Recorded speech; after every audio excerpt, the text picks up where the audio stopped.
покажите. Покажите, Зараз- тоді, ні, зараз тоді не поговоримо. Покажіть мені. А? Мені покажіть.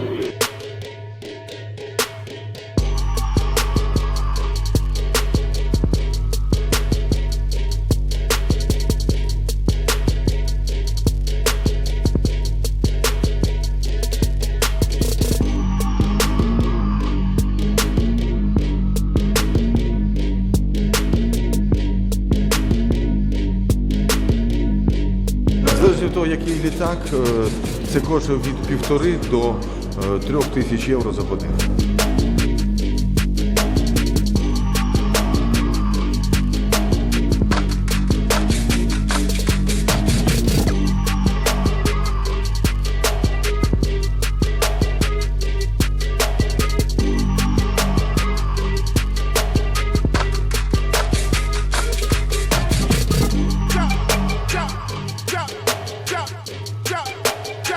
Не трогайте руками оператора. Можно просить не снимать?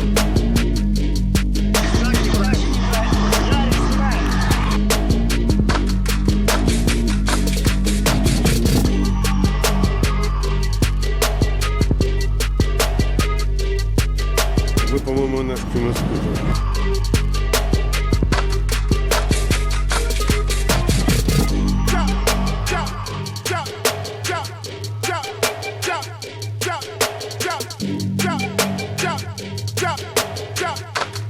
Ви не боїтеся, що вас притягнуть до відповідальності? Скажіть мені.